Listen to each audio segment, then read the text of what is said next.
हाँ मतलब minimum 5 expect इसलिए बोला मैंने 8 नंबर से आना तो नहीं है, लेकिन मैं फिर भी बात बोल रहा हूँ पहली बार हो जाए तो टर्म टाइप हो रहा है, 40 नंबर का पेपर हो रहा है, पहली बार हो रहा है, इसलिए भाई हम भी इतने कॉम्पिटेंट नहीं है टीचर्स के श्योरली आपको बताएं कि ये इतने मार्क्स का ही आएगा, इतने मार्क्स का ही आएगा। चैप्टर की ऑलमोस्ट वेटेज गिवन, वो क्वेश्चन शॉर्ट का है, लॉन्ग का है। पढ़े जी question number page number 85। A B C 3 partner हैं जी, 3:1 की रेशियो है और बैलेंस शीट दे रखी है 31 मार्च 2020। बैलेंस शीट की एसेट साइड में झांको, लायबिलिटी साइड में झांको और ऐसी आइटम सर्च करने की कोशिश करो जो बिना कहे एडजस्ट करनी होती है। एसेट साइड पे आते हैं जी, इशिका आपकी बारे की बताइए, एसेट साइड में ऐसी कौन सी आइटम है जो बिना कहे एडजस्ट करेंगे आप? हाँ जी, आवाज नहीं है। गुडविल है जी, एसेट साइड में जो लास्ट आइटम है गुडविल, ये बिना कहे एडजस्ट करनी होती है। सिद्धार्थ आपके बारे में मुझे बताओ, ये वैल्यूड गुडविल है कि एग्जिस्टिंग गुडविल? एग्जिस्टिंग गुडविल है सर। एग्जिस्टिंग गुडविल की पहचान क्वेश्चन में लिखा होगा साफ साफ, गुडविल एग्जिस्ट, या फिर लिखा होगा बुक वैल्यू ऑफ गुडविल, या फिर बैलेंस शीट के अंदर गुडविल दे रखी होगी। ये 3 पहचान है एग्जिस्टिंग गुडविल की। राशि बताएं कि क्या एंट्री होती है एग्जिस्टिंग गुडविल की? गलत एंट्री और गलत एंट्री और करेक्ट करो, सही एंट्री और करेक्ट करो। पार्टनर कैपिटल की जगह क्या बोले, ये रेशियो भी पता लग जाए। Old partners capital account debit to goodwill account. Goodwill तो ऑलरेडी डेबिट बैलेंस है, उसे और डेबिट क्यों करेंगे? खत्म करने के लिए क्रेडिट करेंगे। जो आपने एंट्री बताई थी वो वैल्यूड वाली गुडविल की है, गेनिंग को डेबिट, सैक्रिफाइसिंग को क्रेडिट, ठीक है। ओल्ड इसलिए बोलो क्योंकि ओल्ड रेशियो में करना, तो राइट ऑफ करना है, राइट ऑफ करना बिल्कुल सही। 21,000 रुपए को 3:1 में राइट ऑफ करना है, तुरंत राइट ऑफ करना है, कितना है बताइए?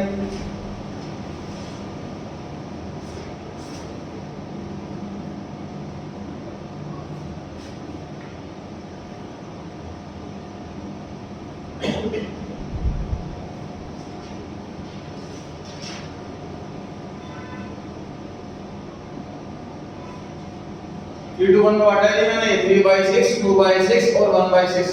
21,000 रुपए को बांटा 3 to 1 में, 3/6, 2/6 और 1/6। 10,500, 7,000 और 3,500।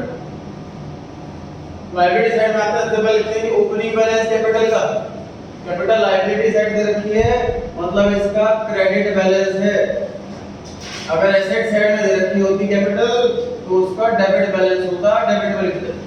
जैसे इसमें ये दे रखा हूं तो दे रखा है डेबिट और क्रेडिट, ऐसे दे रखा है कैपिटल में, तो बस डेबिट जो क्रेडिट का वो क्रेडिट साइड आएगा। कार्तिक आपकी बारी, लायबिलिटी साइड में ऐसी कौन सी आइटम है जो बिना कहे एडजस्ट करनी है? जनरल रिजर्व बिल्कुल सही है जी। जिसके बाद आप बताएं जनरल रिजर्व को डिस्ट्रीब्यूट करने की एंट्री। जनरल रिजर्व सही है जी। जनरल रिजर्व का क्रेडिट बैलेंस होता है, इसे खत्म करने के लिए डेबिट किया जाता। तो जनरल रिजर्व को डेबिट करो, पार्टनर्स कैपिटल को क्रेडिट करो।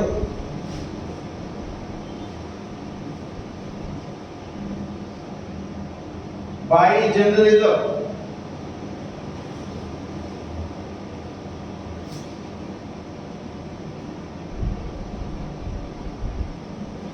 अभी तक हमने एडजस्टमेंट नहीं पढ़ी है। हमने क्या क्या लिखना है सर? बैलेंस शीट देखते ही क्या काम करना है? कैपिटल का ओपनिंग बैलेंस लिखना है और बैलेंस शीट के अंदर कौन कौन सी आइटम ऐसी हो सकती है उनको एडजस्ट करना है। और क्वेश्चन में आएंगे तो सीखेंगे और कौन सी आइटम हो सकती है। जैसे हमने इस क्वेश्चन में लिख दिया गुडविल हो सकता है, इस क्वेश्चन में लिख दिया जनरल रिजर्व हो सकता है, और वर्कमैन कॉम्पेंसेशन रिजर्व हो सकता है, इन्वेस्टमेंट कंट्रीब्यूशन रिजर्व हो सकता है, पीएनएल का डेबिट या क्रेडिट बैलेंस हो सकता है, एडवर्टाइजमेंट सस्पेंस हो सकता है, और आइटम आगे देखिए वो क्वेश्चन में सीखते रहेंगे।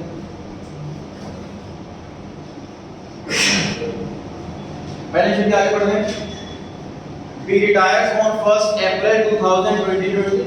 तो अगले ही दिन जिसने बैलेंस शीट बनी अगले ही दिन पार्टनर बी जो है वो रिटायर हो रहा है इस फॉर्म से। Point number 1, provision for doubtful dates be raised bye 20,000। कहां पे आपने बताना है जी? प्रोविजन 2,000 रुपए से बढ़ाना। ये प्रॉफिट हुआ है कि लॉस हुआ? लॉस हुआ है जी। प्रोविजन का मतलब हमारा इतना पैसा मर सकता है और ये प्रोविजन बढ़ाना है, इसका मतलब पैसे मरने के चांस 2,000 रुपए से बढ़ गए। ठीक है, ये लॉस हुआ है ना। रिवैल्यूएशन अकाउंट के डेबिट साइड में to provision for doubtful debts 2000, provision 2000 रुपए से इंक्रीज करना है, बढ़ाना है। ये नुकसान हो गया जी, नुकसान रिवैल्यूएशन के डेबिट में आएगा। फिर दी आपकी भाई बताइए बैलेंस शीट में डेटर कितने बचे?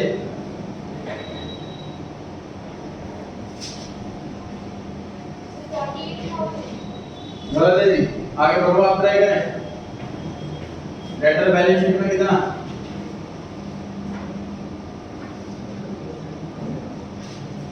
चार तक आप पता है डेटर बैलेंस शीट में कितना?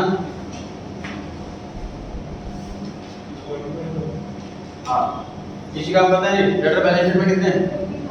50,000 बिल्कुल सही है जी। क्या याद किया था लास्ट क्लास में हमने कि डेटर सिर्फ और सिर्फ बैड डेट से कम होते हैं, प्रोविजन से नहीं। प्रोविजन बढ़ा है, बैड डेट नहीं हुए। डेटर 50,000 के थे, 50,000 ही रहेंगे। आप बताएं प्रोविजन कितना लिखना है? 9,000। बिल्कुल सही है। प्रोविजन 9,000 7,000 का था, 2,000 से इंक्रीज कर दिया, 9,000 का हो गया।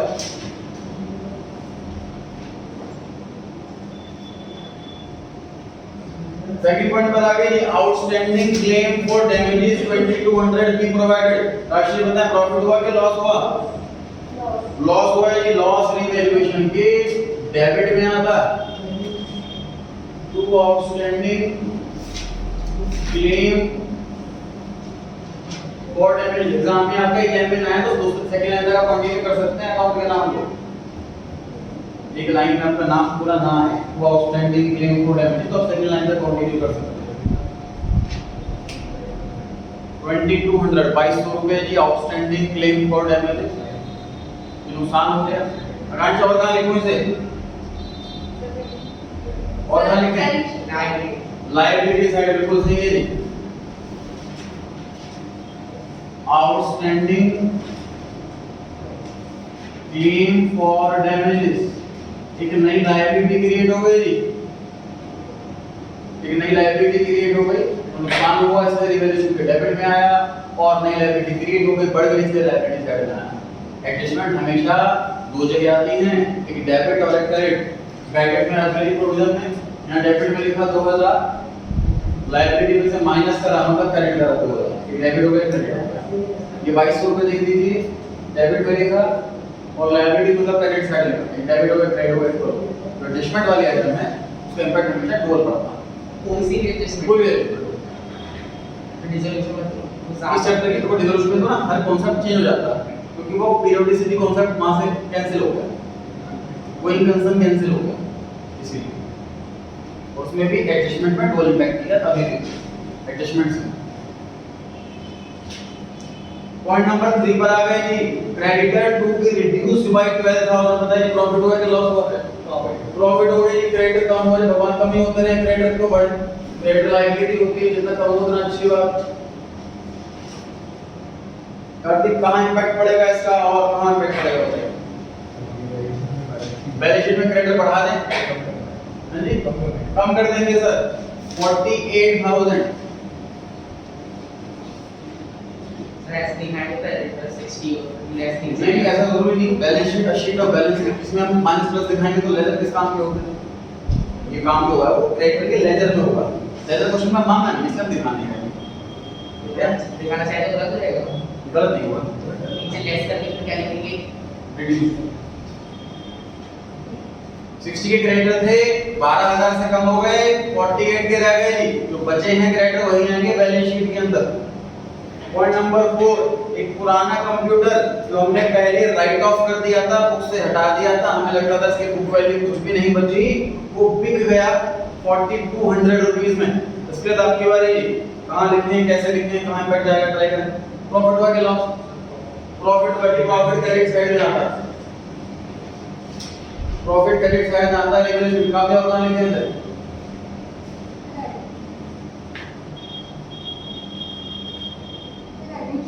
बैलेंस शीट में कहां, एसेट में कहां? आप ट्राई करें आगे, आएगा टोटल इंपैक्ट होगा मैनेजमेंट का। वो तो एसेट में पता है किधर, एसेट में हाँ जी Six side का six जाएगा. नहीं लैंग्वेज उसमें क्या लिखो एसेट के नीचे क्या लिखो अमाउंट तो पता है And sold and scrap. प्रभव सार्थक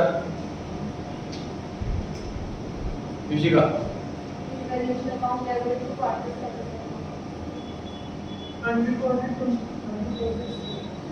Computer. कैश में ऐड होगा सोल्ड नहीं दिख रहा आप लोगों को सेल की समझो पैसा आ रहा है कंप्यूटर बिक गया ये तो लिखा है क्वेश्चन में तो कंप्यूटर बिकेगा तो पैसा नहीं आएगा बैलेंस शीट में कैश दिया हुआ है जी 36,000 इसमें ऐड कर दीजिए computer sold 4200 computer sold computer बिक गया ये प्रॉफिट हो गया जी बाय कैश अकाउंट ब्रैकेट में sale of computer general entry बनी इसकी cash account debit to revaluation account cash नाम की एसेट आ रही है और रिवैल्यूएशन अकाउंट क्रेडिट हो रहा है क्योंकि प्रॉफिट हो रहा है प्रॉफिट है इसलिए रिवैल्यूएशन क्रेडिट में और कैश बढ़ गया इसलिए बैलेंस शीट कैश में ऐड कर दिया कंप्यूटर नाम से नहीं एसेट नहीं बनेगी क्योंकि पुरानी एसेट थी जो बुक्स में थी नहीं वो 4200 की बिक गई तो अब खुद ना हमारे पास बैलेंस शीट में तो वही एसेट आती हैं जो एग्जिस्ट करती हैं हमारी इस डेट पर ये तो एग्जिस्ट ही नहीं करती बिक गई यहाँ पर लिखा होता वैल्यू एट 4200 तो कंप्यूटर लिख देते बैलेंस शीट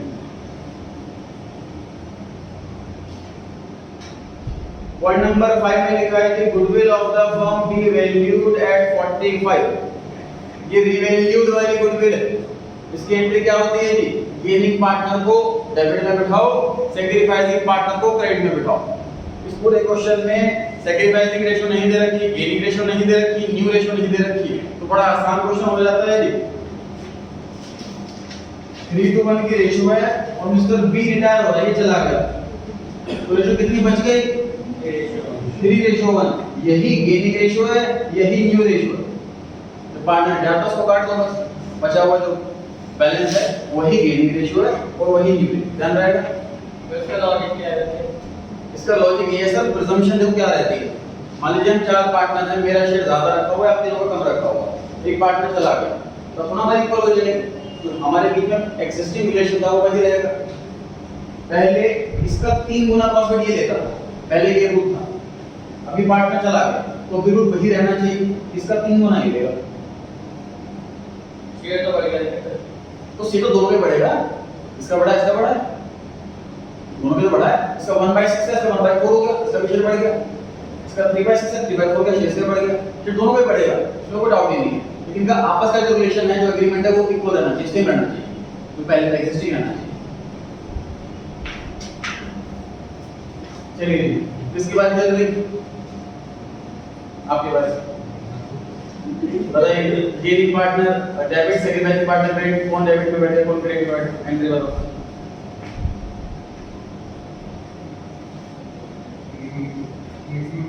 हाँ जी बिल्कुल सही है जो रिमेनिंग पार्टनर है वो गेनिंग पार्टनर है जो रिटायरिंग पार्टनर है वो सैक्रिफाइसिंग पार्टनर है सैक्रिफाइसिंग को क्रेडिट में बिठाओ गेनिंग को डेबिट में बिठाओ अमाउंट कितना है गुडविल का 45,000 बी का जो शेयर है वो है 2/6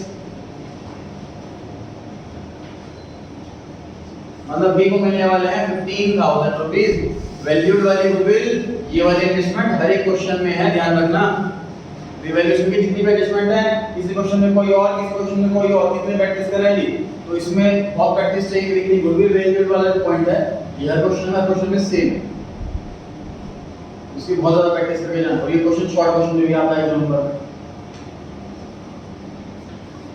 15,000 रुपए ए और सी देंगे अपनी गेनिंग रेशियो में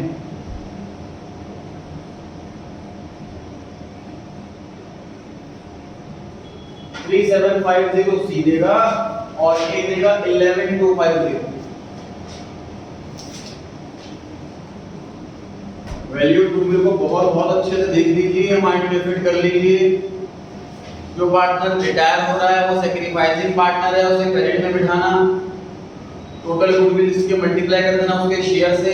टोटल गुडविल 45,000, उसका शेयर 3/6 आ गया 15,000, 2/6। डेबिट में बिठाओ रिमेनिंग पार्टनर्स को। अगर क्वेश्चन में गेनिंग रेशियो दे रखी है तो गेनिंग रेशियो के हिसाब से लिखना डेबिट में। अगर क्वेश्चन में न्यू रेशियो दे रखी है तो न्यू माइनस ओल्ड का गेनिंग रेशियो निकालना पहले, फिर लिखना है। क्वेश्चन आने वाले क्वेश्चन में करेंगे सेकंड थर्ड में। पहले क्वेश्चन में बेसिक दे रखा है।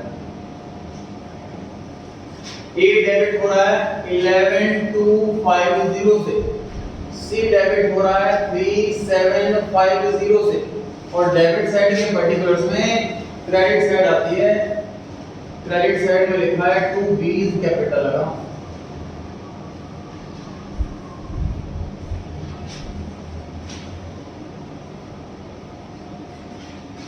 बी क्रेडिट हो रहा है 15,000 से, तो मैं यहाँ पे 15,000 लिख देता हूँ, लेकिन डेबिट में दो है तो सेपरेट करना पड़ेगा, स्प्लिट करना पड़ेगा इस 15,000। 11,250 अलग, 3,750 अलग। ये एज कैपिटल के नाम से और ये सीज कैपिटल के नाम से। 50% से ज्यादा बच्चे ये गुडविल की एंट्री गलत करके आते हैं। एंट्री के बाद सही कर लेते हैं, लेटर पोस्टिंग में गलती कर देते हैं। ए और सी के क्रेडिट में दिखाते हैं जबकि ए और सी डेबिट हो रहे हैं। बच्चे एंट्री कैसे करते हैं कि सर ए जो है जैसे बी क्रेडिट हो रहा है, ए और सी डेबिट हो रहे हैं, तो यहाँ पे लिखाते हैं ऐसे।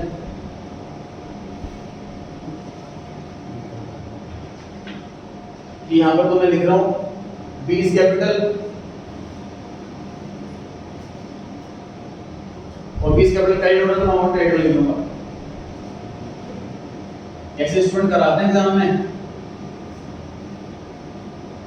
बच्चे कैसे करते हैं कि सर बी क्रेडिट हो रहा है तो क्रेडिट लिख दो बी, और अपोजिट में ए और सी का अमाउंट रखा वो लिख दो। हमें इसको ठीक कैसे करना है कि ये वाला इंग्लिश बाद में लिखनी है, मैथ पहले लिखनी है। माइंड में फिट कर लीजिए। जिनके परफेक्ट आंसर आ रहे हैं, प्रैक्टिस कर रहे हैं, उसको तो कोई दिक्कत नहीं। इसके गलतियां हो रही हैं उसके लिए मैं स्पेशली बता रहा हूँ कि पहले आप मैथ लिखिए उसके बाद इंग्लिश लिखिए। ए डेबिट हो रहा है 11,250 से, ए के डेबिट में तुरंत 11,250 लिखना है।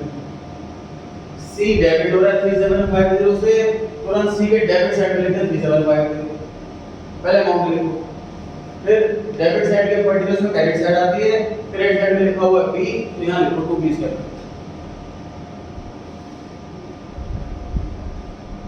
ये वाला क्वेश्चन करवाया गया हमने जब नीचे क्लास हो रही थी 2-3 हफ्ते पहले।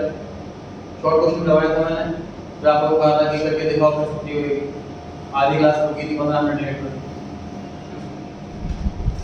ये एंट्री लेजर क्वेश्चन नहीं हो पा रही थी, विधि अलर्ट हो गए। बी क्रेडिट हो रहा है 15,000 से, तुरंत बी के क्रेडिट में 15,000 लिखो। क्रेडिट साइड के पर्टिकुलर्स में डेबिट साइड आती है, डेबिट साइड में दो अकाउंट है, तो बाई ए कैपिटल अलग, बाई सी कैपिटल अलग। 15,000 ये लिखना, लेकिन स्प्लिट करके लिखना। पहले पोस्टिंग ऐसे करनी है। ये वाली एडजस्टमेंट हर एक क्वेश्चन में है। बुक में अगर आपको 50 क्वेश्चन मिलते हैं तो 50 में से एटलीस्ट 50 क्वेश्चन में एडजस्टमेंट है भाई। तो ये आप छोड़ करके जा रहे हो, अगर ये आपको अच्छे से कॉन्फिडेंस नहीं है इस पर, तो एग्जाम में क्वेश्चन पक्का नहीं होना। तो प्रैक्टिस कैसे करनी चाहिए इसकी? प्रैक्टिस कैसे करनी चाहिए सर वीक स्टूडेंट्स को? जो कॉमन टॉपिक है जो बार-बार रिपीट हो रहा है, उसकी प्रैक्टिस कैसे करनी है सर? उठाओ टीएस ग्रेवाल, इसमें से इलस्ट्रेशन उठाओ। क्वेश्चन में देखो गुडविल वैल्यू कितनी दे रखी है, अपनी कॉपी में सॉल्व करने की कोशिश करो। उसके बाद तुरंत सॉल्यूशन में से चेक करो कि आपने सही करा है कि नहीं करा है। अगर मिस्टेक हो रही है तो सॉल्यूशन से मैच करो कि कहां मिस्टेक हो रही है, पता लग गई मिस्टेक, फिर इलस्ट्रेशन निकालो। पूरा क्वेश्चन नहीं करना, सिर्फ गुडविल वाली एडजस्टमेंट की ट्राई करनी है। सेकंड क्वेश्चन हो करके देखा, क्वेश्चन पढ़ा, उससे ट्राई करा, सॉल्यूशन से मैच करा। जब आपके लगातार 4-5 बार ठीक हो रहे हो तब आप बंद कर सकते हो आगे करना। लेकिन अभी भी गड़बड़ हो रही है, कभी सही हो रहा है, तो आप सारे क्वेश्चन कर लेना। इस गुडविल वाला टॉपिक है। क्वेश्चन क्या होता है कि बड़ा क्वेश्चन है, हम पूरा क्वेश्चन करने बैठते हैं एक ही साथ, रिवोल्यूशन अच्छे से नहीं आता, गुडविल अच्छे से नहीं आती, पूरा क्वेश्चन हो नहीं पाता, फिर कॉन्फिडेंस नहीं आता। सीए और बीकॉम की क्लास में जब लेता हूं मैं, तो बहुत बच्चे ऐसे आते हैं सर मैं 1.5 महीने बाद पेपर बुक मैंने आगे चली थी, क्या करूँ बताओ? तो उन्हें कैसे पास करते हैं जी, हम कैसे पास कराते हैं उनको? मास्टर के पेपर डालते 10 साल हो गए, कोई टॉपिक पकड़ लिया जो ज़्यादा स्कोर किया और इजी, वो क्वेश्चन कराया सारे सैंपल में, सारे पेपर में पास किया, एक क्वेश्चन में। फिर सेकंड नेक्स्ट क्लास रखी, फिर एक क्वेश्चन लिया एक टॉपिक का इजी वाला, सारे क्वेश्चन करा दिए। पोर्शन लेते हैं, पकड़ते हैं पोर्शन, पूरा क्वेश्चन नहीं, टॉपिक। वो वाला टॉपिक सबसे ज़्यादा इंपॉर्टेंट है, पहले आपको वो वाला करना चाहिए। उसके बाद क्या करना चाहिए? उसके बाद सर रिवैल्यूएशन अकाउंट, मैंने फिट कर लो सर रिवैल्यूएशन अकाउंट अगर गलत हो गया तो वो भी गलत, पार्टनर्स कैपिटल भी गलत, बैलेंस शीट, तो सबसे ज़्यादा इंपॉर्टेंट है। क्या करना चाहिए? वो मिलकर कंप्लीट करने के बाद इलस्ट्रेशन खोली, पहले रिवैल्यूएशन वाली, क्वेश्चन पूरा पढ़ा, कॉपी में बना, सिर्फ रिवैल्यूएशन अकाउंट बना, ना पार्टनर्स कैपिटल ना बैलेंस, सिर्फ रिवैल्यूएशन अकाउंट बना, सॉल्यूशन से मैच कर लिया, हाँ मिस्टेक हो रही है देख ली। वैसे ही इलस्ट्रेशन करना, सॉल्व क्वेश्चन, अनसॉल्व मत करना, अनसॉल्व करोगे आंसर मैच नहीं आया फिर बात पढ़ोगे क्यों नहीं आ रहा आंसर। इलस्ट्रेशंस ही करें जो सॉल्व वाले हैं, अनसॉल्व तब आए जब आप नोट्स के क्वेश्चन सारे कर चुके हैं, इलस्ट्रेशन सारे कर चुके हैं और आपके पास टाइम सफिशिएंट है और प्रैक्टिस करने के लिए। तो कोई टॉपिक आपको वीक लग रहा तो उस क्वेश्चन में, उस केस में आप अनसॉल्व क्वेश्चन ट्राई करें। बाकी मैं रेफरेंस ये देता हूं कि आप नोट्स के क्वेश्चन करें, क्योंकि नोट्स में जो क्वेश्चन बना रखे हैं वो एक्सरसाइज, इलस्ट्रेशन, बोर्ड और बुक्स वगैरह में मिला करके एक ही जगह में कम से कम क्वेश्चन है, सारी क्रेडिट कवर करते हैं। जैसे डिसोल्यूशन में मैंने 3 क्वेश्चन दे रखे हैं नोट्स के अंदर, बस लेजर वाले, बुक में 40-50, तो ये 3 क्वेश्चन करके लगभग 40-50 कवर हो जाएंगे लगभग। देखो 10% पेपर तो एग्जाम में हमेशा ऐसा आता है जो अनएक्सपेक्टेड होता है, 10% वो कैसा भी आ सकता है, इसमें कैसे भी आ सकता है, लेकिन हम टीचर को क्लास में कवर नहीं करते, क्योंकि अगर मैं कोई मतलब ऐसे केस में लेके चलूं जो शायद आ जाए तो हमारा सिलेबस 1.5 गुना हो जाएगा एटलीस्ट। तो हमारा फोकस है जो 95% मुझे श्योर है कि आने ही, वो बहुत अच्छे से करा दिया जाए, चैप्टर में से, बुक में से, नोट्स में से, इलस्ट्रेशन में से, टेस्ट में से, रिवीजन में से, टेस्ट सीरीज में से 95% वाला क्वेश्चन बहुत अच्छे से करा दिया जाए। तो मुझे हर एक के मैं 100 नहीं दिला पाया, अगर लेकिन सबको 95 दिला दिया तो बहुत। बाकी जो बच्चे 100 वाले हैं वो डेफिनेटली सेल्फ स्टडी करते हैं। देखिए आप में से जो पढ़ रहे हैं घर पर, जो मेहनत कर रहे हैं, उनके 100, 99, 98 ऐसे आएंगे ही आएंगे, चाहे मैं खराब पढ़ा क्योंकि आप हार्ड वर्क करेंगे। और जो नालायक है इसको नहीं पढ़ना, तो मैं कितनी मेहनत करूँ उसके नंबर नहीं आएंगे। तो मार्क्स 99, 100 या 95 या 90 या 87 ये कंप्लीटली आपके हार्ड वर्क पर है। हमारी जो स्ट्रेटेजी रहती है वो 95 प्लस वाली रहती है, 100 वाली मैंने बताया आपको। तो 5 नंबर की हम मतलब 5% की 5 नंबर की 5% की ग्रेड ले सकते हैं। और 40 में से बोलूँ 5% तो 2 नंबर हो गए, है ना। मतलब 38 मार्क्स का क्वेश्चन टेस्ट हम रेडी करके जाते हैं 40 में से, तो कंप्लीट शॉर्ट उसी में से आना। 2 नंबर की कोई शॉर्टेज नहीं, कहीं से कैसे भी आ सकता है। ठीक है जी, तो ये चैप्टर बहुत इंपॉर्टेंट है, ये टॉपिक बहुत इंपॉर्टेंट है, 5 नंबर क्वेश्चन कंफर्म आना ही आना है। तो कंप्लीट क्वेश्चन ना करके चलें घर पर, टॉपिक वाइज देखे चलें। पहले गोदरी वाले टॉपिक को प्रिपेयर करें इलस्ट्रेशन में से, फिर इवैल्यूएशन अकाउंट वाला टॉपिक को प्रिपेयर करें, वो टॉपिक प्रिपेयर हो गया, फिर पार्टनर्स कैपिटल अकाउंट बना, वो प्रिपेयर हो गया, फिर बैलेंस शीट बना। इसी सीक्वेंस से तैयारी करनी है। लॉन्ग क्वेश्चन को कभी फुल वैल्यू नहीं करना स्टार्टिंग में। चलिए अब गुडविल पॉइंट 5 में आगे लिखा हुआ है goodwill not to appear in the books, underline करें और वहां लिखिए presumption. Goodwill not to appear in the books, underline करें और वहां लिखिए प्रिजम्पशन। जब भी मैं ऐसा कोई लाइन को प्रिजम्पशन लिखवाता हूं, इसका मतलब ये लाइन लिखियो या ना लिखियो, तब भी ये काम हमें करना ही होता है। क्वेश्चन कह रहा है गुडविल वैल्यू तो कर दे, इसको बुक्स में दिखाना मत, वैसे भी नहीं दिखाते हम। सर गुडविल को मैं डेबिट या क्रेडिट करता तभी तो बुक्स में दिखती, मैंने एंट्री के अंदर गुडविल अकाउंट छेड़े, ना गुडविल अकाउंट डेबिट करा ना गुडविल अकाउंट क्रेडिट करा, तो उसमें आएगी अपने आप। ठीक है, बताया था मैंने 1 नंबर 26 में 2 ट्रीटमेंट होती है इसकी, पहले गुडविल रेज करना, फिर राइट ऑफ करना या फिर एडिशनल एंट्री पास करना। 1 26 में रिवीजन आया, रेज और राइट ऑफ वाला पोर्शन डिलीट कर दिया गया, इसलिए हमारे कोर्स में सिर्फ और सिर्फ एडजस्टमेंट वाली की एंट्री है। जो बैलेंस शीट में गुडविल आ रही है वो कंपल्सन है, राइट ऑफ करनी रहती है। हां जी, क्योंकि ओल्ड गुडविल की आज की वैल्यू नहीं एग्जिस्ट नहीं करती, उसकी लेटेस्ट वैल्यू आ जाएगी 45। ठीक है, एडजस्टमेंट सारी कंप्लीट हो गई, डाउन भी जा सकती है। हाँ मतलब हमें चेंज नहीं देखना कि ओल्ड से बढ़ गई या घट गई, हमें चेंज देखना ही नहीं। पुरानी चीज हटाओ, नई चीज के इन्वेंटरी पास करो, इंक्रीज या डिक्रीज हमें चेक ही नहीं करना।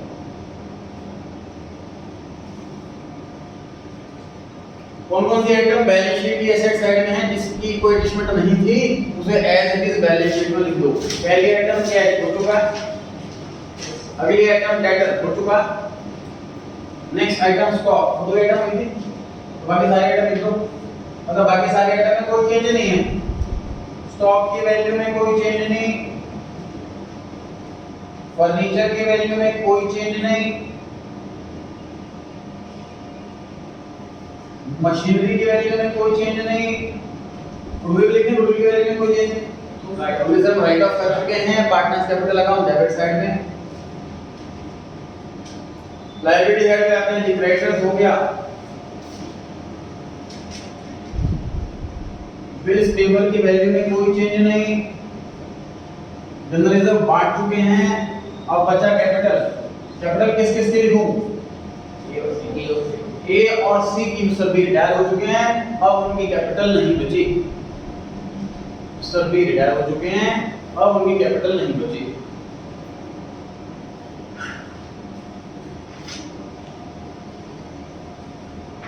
ध्यान से देखें, इसका बैलेंस इधर ट्रांसफर करें, इसका बैलेंस इधर ट्रांसफर करें और इसका बैलेंस मैच करना चाहिए।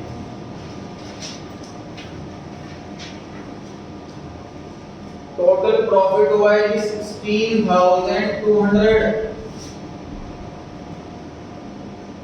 और लॉस हुआ है 4,200, तो अल्टीमेटली 12,000 का प्रॉफिट हुआ। टोटल प्रॉफिट 16,200 और लॉस हुआ है 4,200, तो अल्टीमेटली 12,000 का प्रॉफिट हुआ।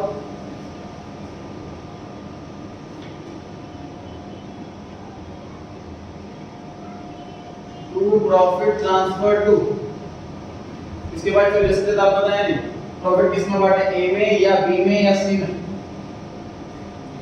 हाँ जी, ए बी सी तीनों में दी। रिवेल्यूशन का प्रॉफिट पास्ट का प्रॉफिट होता है, ओल्ड पार्टनर्स में ओल्ड रेशियो में बढ़ता। थोड़ी देर माइंड में फिट कर लो, ध्यान से देख लो।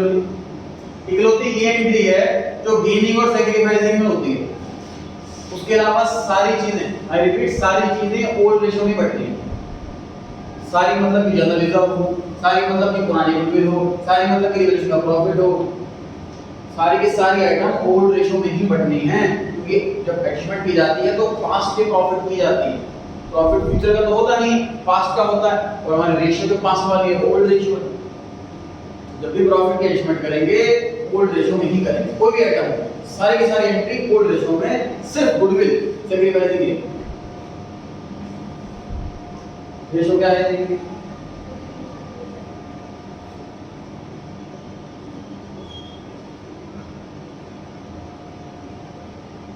आपने जनरेटिव बताया प्रॉपर्टी की,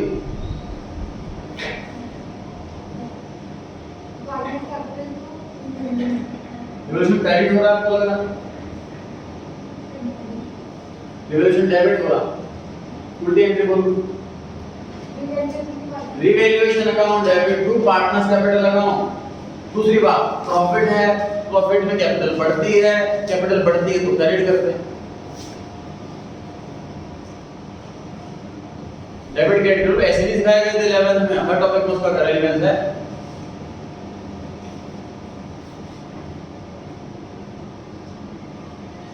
डेबिट क्रेडिट के रूल नियम अगर मैं पक्के हो, अच्छे से हो, पर्सनल रील नॉमिनल के डेबिट क्रेडिट के 50% क्वेश्चन आप ऐसे समझ जाएंगे। बेसिक रहने की वजह से हमारी दिक्कतें आती हैं।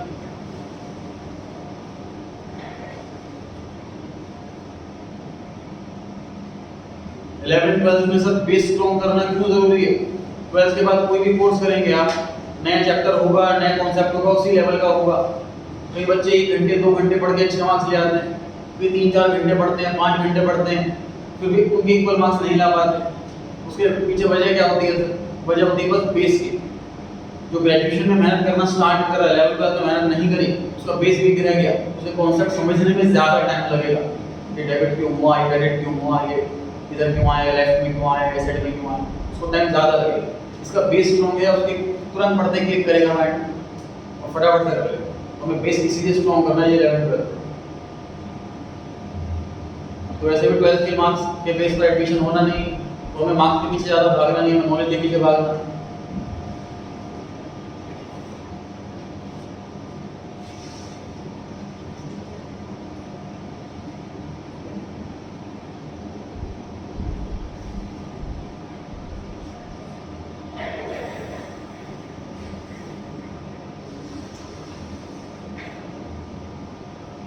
उसका बैलेंस इधर ट्रांसफर, अगर यहाँ डेबिट है तो यहाँ क्रेडिट, यहाँ क्रेडिट है तो यहाँ डेबिट, ऐसे इसका बैलेंस वहाँ ट्रांसफर। मिस्टर बी, जो पार्टनर रिटायर हो रहे हैं सर, लॉजिकली होना क्या चाहिए, जब पार्टनर रिटायर होता है तो जितना भी उसका बैलेंस बच रहा है तुरंत पे कर देना चाहिए। चेक करते हैं कितना बैलेंस है, 1,07,000।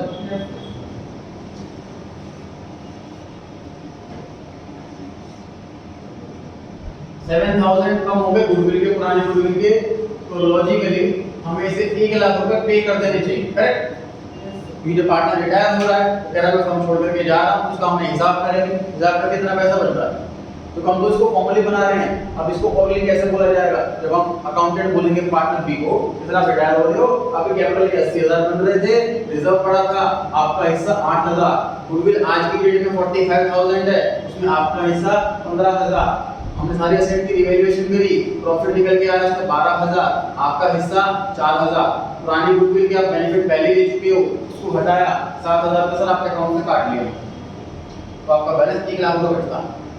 चेक भी कर सकते हैं, हां जी चेक भी कर सकते हैं, जनरल बिल चेक करेंगे, जनरल कैलकुलेशन ब्लाइंड ट्रस्ट क्यों करेंगे, क्योंकि इसकी कोई वाउचर तो है नहीं सबका, ये नहीं, और वैसे वैसे वो चेक क्या करेंगे, तो ये सब तो हम ही बताएंगे आपको। वैसे एसेट की वैल्यूएशन बिल्डिंग की नहीं वैल्यू हो रही है, तो हम बोलने जाएंगे बिल्डिंग की वैल्यू कर रहे हैं, अकाउंटेंट है, हमें क्या पता मार्केट में बिल्डिंग की वैल्यू क्या, तो पार्टनर भी आके बताएंगे हमको सर बिल्डिंग की नई वाली वैल्यू क्या है, इसको रिकॉर्ड करो, तो चेक तो वापस नहीं करेंगे, ठीक है। अच्छा सर पार्टनरशिप या कोई भी बिजनेस के अंदर जो सबसे बेकार एसेट होती है वो कैश होती है, क्योंकि कैश जहां से भी आया है, चाहे लोन लेकर आया है, चाहे कैपिटल से आया है, उसकी एक अपॉर्चुनिटी कॉस्ट होती है कि लोन पर इंटरेस्ट देना होगा, कैपिटल पर इंटरेस्ट एक्सपेक्ट कर रहे होंगे पार्टनर, या प्रॉफिट एक्सपेक्ट कर रहे होंगे पार्टनर, शेयर इशू कर रहे हैं तो डिविडेंड देना होगा, डिबेंचर इशू कर रहे हैं तो इंटरेस्ट देना होगा, मतलब पैसा कहीं ना कहीं से तो आया है, और जिसने भी पैसा दिया उसको रिटर्न चाहिए कुछ ना कुछ, और कैश इकलौती ऐसी एसेट है जो 1 रुपया कमा के नहीं देती। जो में ऑफिस में कंपनी में कैश रखा हुआ होता है, आपके घर में मान लीजिए 50,000 रुपये कैश रखा रहता है, उसमें क्या नहीं होगी, थोड़ा नहीं हो रही कुछ, लेकिन रखना पड़ता है कैश ट्रांजैक्शंस के लिए, जिसको पेमेंट करनी हो तो उतना से कैश थोड़ा, जब मान लीजिए इसको 5,000 रुपये दे थोड़ा बैंक जाएंगे 5,000 रुपये निकाल लेंगे, फिर रखना पड़ता है कैश, मजबूरी रखना पड़ता है। तो हर एक बिजनेसमैन माइंड लगाता है कि भैया मैं कैश लीस्ट रखूं, ज्यादा ना रखूं। चैप्टर आता है कि cash management, financial management subject के अंदर, मैं आपको थोड़ा हिंट देता रहता हूँ आगे, तो आप लिंक कर पाएं प्रैक्टिकल, ऐसा तो अच्छा रहता है। उसमें हमें सिखाया जाता है कि कैश को कैसे मैनेज करें बेस्ट तरीके से। तो एक कंपनी थी, इसकी बहुत सारी ब्रांचेस थी, क्रेडिटर आते हैं पैसे लेने के लिए अपने, तो हर ब्रांच को कैश रखना पड़ता है। तो माइंड लगाया गया, फाइनेंस डिस्कस करा गया, सब बड़ा कैश बहुत ज़्यादा फालतू रखना पड़ता है, इंटरेस्ट हो जाती है, तो उन्होंने अपनी पॉलिसी चेंज कर दी। उन्होंने कहा कि जितना भी कैश है ब्रांच से रखना बंद कर दें, कैश सिर्फ हेड ऑफिस रखेगा, क्रेडिटर्स को बोलते हैं पैसे लेने तो हेड ऑफिस जाओ, ब्रांच में नहीं मिलेगा। उससे हमें कैश कम रखना पड़ा ज़्यादा रखने की वजह, ये फायदा हो गया इंटरेस्ट कॉस्ट में। दूसरा, क्रेडिटर हेड ऑफिस जाएगा तो दूर डिस्टेंस हो गया, फिर पास में जाना होता है तो बंदा और दूसरे दिन पेमेंट भी पैसे लेने चला गया, जब दूर का तो बंदा सोचता है कि 10 दिन बाद जाऊँ, अभी वहाँ पे काम पड़ेगा तब जाऊँ, तो पेमेंट ऑटोमेटिकली डिले होने लगी है हमारी, तो अच्छी बात है, बैंक पैसे लेके बैठे हैं, हम लोग पैसे लेने के गए तो अच्छी बात है, और पैसा हमारे पास रखा रहेगा maximum time, this is cash management. तो 1 लाख रुपए सर देने के लिए कैश था हमारे पास तो सिर्फ 40,000 रुपए रखा हुआ, वो भी कैश ट्रांजैक्शंस के लिए। 1 लाख रुपए देने के हमारे पास कैश नहीं है, तो टेम्पररी रूप से हम क्या करते हैं, इसको लोन में ट्रांसफर कर देते हैं। बीज लोन अकाउंट, एक नई लायबिलिटी क्रिएट हो जाती है बी के लोन के नाम। सर ऐसा क्वेश्चन में कहां लिखा है कि लोन बना दो, अपनी मर्जी से बना रहे हैं, तो ऐसा भी कहां लिखा है कि पेमेंट कर दो, अपनी मर्जी से पेमेंट कैसे करें? तो में से कोई एक ही काम तो होगा। जो पार्टनर रिटायर हो गया उसको मैं कैपिटल के नाम से तो नहीं लिख सकता, क्योंकि जब पार्टनर ही नहीं है वो कैपिटल क्यों लिखूं?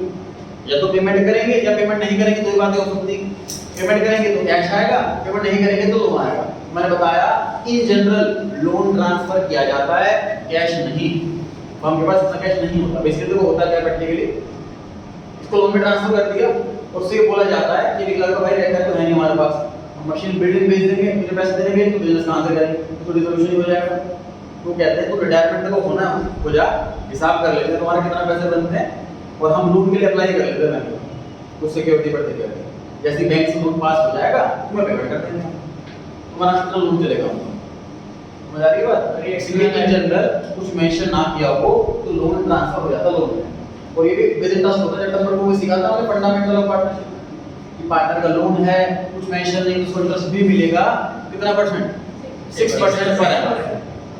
उस फंड पर एनम उसको इंटरेस्ट भी मिलेगा। वो आपस में एग्री भी कर सकते हैं, उसके 10% रहेगा, 20% रहेगा। अगर एग्रीमेंट नहीं है तो 6% पर एनम के हिसाब से उसको इंटरेस्ट भी मिलेगा।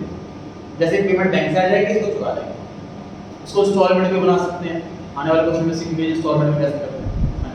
चलिए अभी एक्सटर्नल लायबिलिटी बिल्कुल सही। अभी एक्सटर्नल लायबिलिटी हो गई, इंटरनल लायबिलिटी नहीं है। लोन अकाउंट में कैसे दिखाएंगे इसको? पार्टनर को तो वैसे एक्सटर्नल लायबिलिटी करते हैं हमेशा। लोन अकाउंट में कैसे दिखाएंगे? लोन अकाउंट को लोन अकाउंट में लिखा कैसे दिखाएंगे, इस दिखा कंप्लीट हो गया प्रेजेंट जो है तो 20 लोन अकाउंट बनाए थे कैसे दिखाएंगे? लोन अकाउंट बना है, क्वेश्चन है उसका रखा हुआ है उसमें इंस्टॉलमेंट होती है, इंटरेस्ट होता है और रखा हुआ है। तो जब रिजोल्यूशन होगा क्रेडिटर पहले पे होंगे और फीस लोन पहले पे होगा। अगर रिजोल्यूशन होगा तो भी हम पहले तो के पार्टनर नहीं है, क्रेडिटर विद एक्सटर्नल लायबिलिटी है। क्रेडिटर के ऊपर हो गया वो। मतलब अगर पैसे कम हैं और क्रेडिटर और पी लोन को देने के लिए फिर पूरे पैसे नहीं तो आधा क्रेडिटर को आधा पी लोन पैसे देंगे। अच्छा जी, ए और सी तो पार्टनर हैं ही, तो इनका जो बैलेंस है वो as it is balance sheet ही कंटिन्यू रहेगा। रूल कितना आ रहा है ए का 98 90 में से माइनस हो गया, ये वाला अमाउंट कितना बचा 76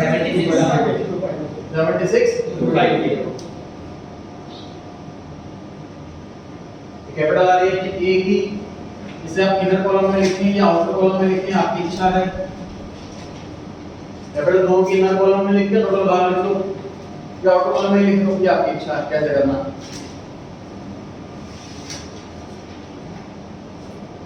टोटल सी का कितना आ रहा है 66,000 माइनस करने वाला अमाउंट कितना बचा 58,750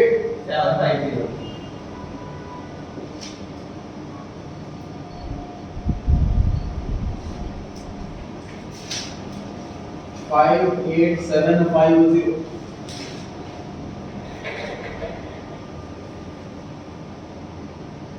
टोटल बैलेंस शीट का टैली होना चाहिए, टैली हो रहा है तो मैंने सही पढ़ा है, नहीं होता आपने गलत पढ़ा।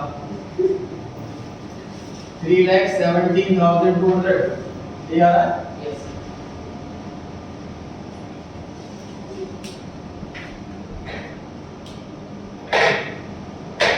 बैलेंस शीट टैली नहीं हो रही तो पक्का गलत है, बैलेंस शीट टैली हो रही है तो शायद सही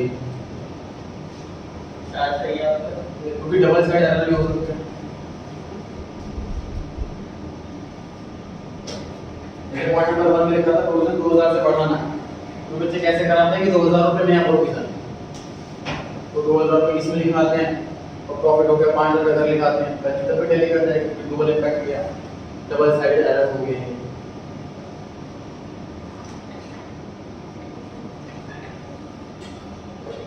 क्वेश्चन बन के ऊपर दो हिंट लिखी हुई है, क्या हिंट लिखी हुई है बढ़ने के बाद दो लिखे होंगे। पहला नोट लिखा है if nothing mentioned about the payment of retiring partner, question में कुछ नहीं लिखा कि रिटायरिंग पार्टनर को पेमेंट करनी है नहीं करनी, कुछ नहीं लिखा। ऐसे केस में transfer the balance to his loan account, जितना भी बैलेंस हो लोन में ट्रांसफर कर दो, वही करा हमने इस क्वेश्चन। पेमेंट करेंगे तो क्या होगा आने वाले क्वेश्चन में सीखेंगे। क्वेश्चन अगला नंबर क्या लिखा होगा employees provident fund is a liability, it will not be distributed among partners। बच्चे फंड पढ़ते हैं, सिर्फ फंड लिखा हुआ मतलब फंड रिजर्व होता है और उसको बांट जाते हैं पार्टनर्स कैपिटल अकाउंट में। वो एम्प्लॉइज का रिटायरमेंट का पैसा है, उसको नहीं बांट सकते। तो अभी सेंट्रल गवर्नमेंट के एम्प्लॉइज के स्ट्राइक हुई थी लास्ट मंथ, थोड़ा आपको आइडिया हो घर में कोई हो तो ईपीएफ प्रोविडेंट फंड का जो इंटरेस्ट का रेट है गवर्नमेंट ने वो डिक्रीज किया था, 9.5 से 8.5 कर दिया था, इसलिए स्ट्राइक हुई थी। इंटरेस्ट ऐसे कैसे घटा रहे, तो आप सोच रहे हो कि सर 1% पे तो इतनी लड़ाई क्या करनी, 1% पर एनम, जब वो रिटायर होंगे तब पैसा मिलेगा। रिटायर होने अगर 20 साल बाद तो 20% हो गया 20 साल का, और क्यूमुलेटिव इंटरेस्ट होता तो ये करीब 30-40% बैठ जाता। और सपोज हमको रिटायरमेंट में 1 करोड़ मिलने थे तो 1 करोड़ 30 लाख मिलने थे, 1 करोड़ रुपए मिलेंगे, इतना मोटा नुकसान है, 1% फर्क आने। तो ये वो वाला पैसा होता है एम्प्लॉइज प्रोविडेंट फंड का पैसा, ये नॉर्मल लायबिलिटी है, जैसे क्रेडिटर होता है, जैसे बैंक लोन होता है, पुरानी बैलेंस शीट से एज इट इज उठा करके नई बैलेंस शीट में लिख देना। अगर कोई अप एंड डाउन नहीं है ट्रीटमेंट में उसके लिए पार्टनर नहीं है उसको रिजर्व नहीं करना मतलब। पार्टनर तो देखिए बिल्कुल ना डाटा है। हाँ जी, जो पार्टनर डाटा है उसको तो देखिए अपन एम्प्लॉय थोड़ी हो तो एम्प्लॉयज का होता है, ठीक है। जो जॉब नहीं कर रहे होते वो अपना पर्सनल पेंशन फंड होते हैं उसमें पैसा इन्वेस्ट कर सकते हैं। जैसे मैं जॉब नहीं कर रहा, एनपीएस नाम से एक फंड है, मैं उसमें पैसा हर साल इन्वेस्ट करता हूँ ताकि मेरी पेंशन बने, मुझे प्रोविडेंट फंड का पैसा मिले जैसे गवर्नमेंट एम्प्लॉयज को मिलता है। तो वो ऑप्शनल होता है, पर्सनल होता है। गवर्नमेंट एम्प्लॉय अपना एक्स्ट्रा भी खोल सकते हैं उसके अलावा। तो जो पार्टनर है वो एम्प्लॉय नहीं है, उनका कोई प्रोविडेंट फंड कंपलसरी वाला नहीं होता, अपनी पर्सनल जितनी भी वो इन्वेस्टमेंट करे कौन पर। क्वेश्चन नंबर कंप्लीट हो गया जी, इसको रिवाइज करना है आपको। डाउट पूछे टेस्ट सीरीज 7 में से सर जो डायरेक्ट पार्टनर होगा उसको फंड मिलेगा। डाउट बोलो थोड़ा। जो डायरेक्ट पार्टनर होगा उसको फंड मिलेगा ना पर्सनल प्रोविडेंट फंड का। इनका डाउट यही तो था, प्रोफिट डाउट आ रहा है इनका कि सर जो पार्टनर रिटायर हो रहा है, फर्म छोड़ करके जा रहा है, उसे प्रोविडेंट फंड का पैसा मिलेगा या नहीं मिलेगा? आंसर इज नहीं मिलेगा। प्रोविडेंट फंड से पहले वर्ड क्या लिखा हुआ है? एम्प्लॉई। पार्टनर एम्प्लॉई नहीं होता, उसे क्यों मिलेगा?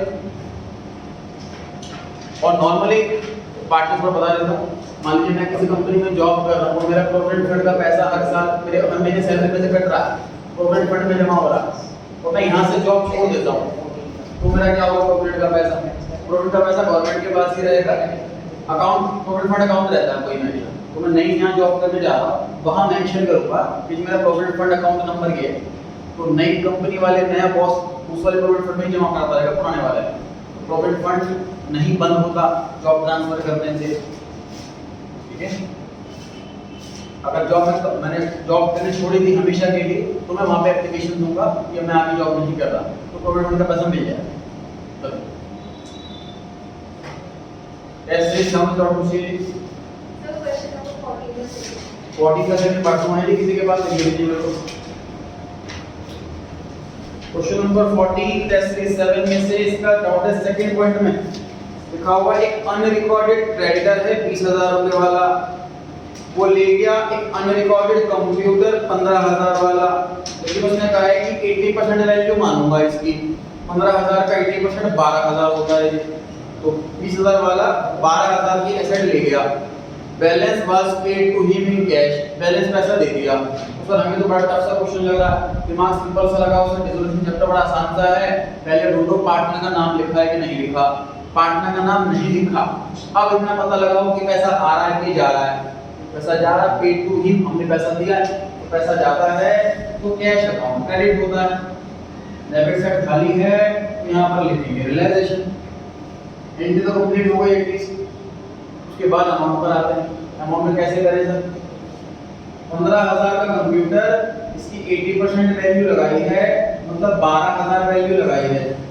क्रेडिटर को 20,000 रुपए देने थे, 12,000 का कंप्यूटर ले गया, तो पैसे कितने लेगा वो? 8,000 रुपए लेगा। और कुछ सर से 12,000 15,000 तक भी देंगे तो 15,000 के ले जा रहा है। दोबारा पूछो। इसका बैलेंस 3,000 ही आएगा।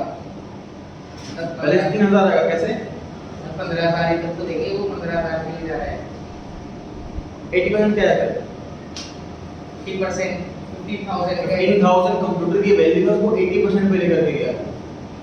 12,000 मतलब मैं सपोज किसी को मैं पुराना फोन बेच रहा हूँ, मैं कहता हूँ सपोज 10,000 रुपए का फोन है, वो कहता है मैं 80% वैल्यू लगाऊंगा इसकी, तो मैं 8,000 को सेलिंग प्राइस मानूंगा ना। जैसे 15,000 का कंप्यूटर है, 80% वैल्यू लगा रहा हूँ, तो मतलब 12,000, 15,000 का 80%, तो बैलेंस 8,000 बचा। और कुछ क्वेश्चन के लास्ट में लिखा है प्रिपेयर नेसेसरी अकाउंट, तो मतलब पार्टनर का लोन अकाउंट भी बनेगा। नेसेसरी का मतलब समझ जाया करो, ऑल। और कुछ है इसमें?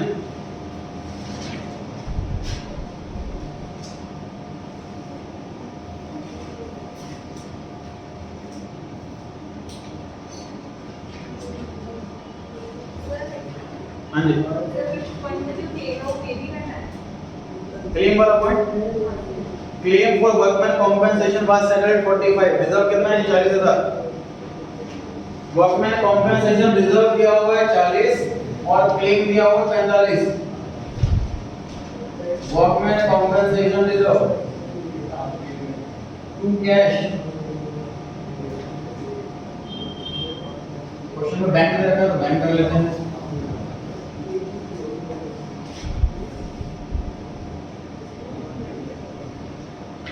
बैलेंस शीट के आइटम एक ही जगह आनी है। अप टू क्लेम सारा रिजर्व हमें रिलेशन में ट्रांसफर करना होता है। इस क्वेश्चन में क्लेम रिजर्व से भी ज्यादा है, इसलिए सारा का सारा रिजर्व हमने रिलेशन में ट्रांसफर कर दिया।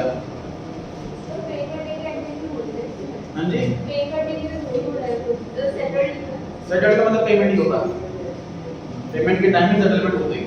मतलब ऐसा नहीं होता कि हम जाके किसी से बात नहीं करेंगे, आपको इतने पैसे देंगे, हम वो एग्री हो गया, फिर पैसे ना दे करके सेटल मतलब इंटरनल पेमेंट हो जाती है। तो वैसे बिजनेस चैप्टर है। हाँ जी, और 7 पॉइंट इसी का there were outstanding expense of 20,000 these were settle 15,000 relation to cash 15,000। और कुछ है जी?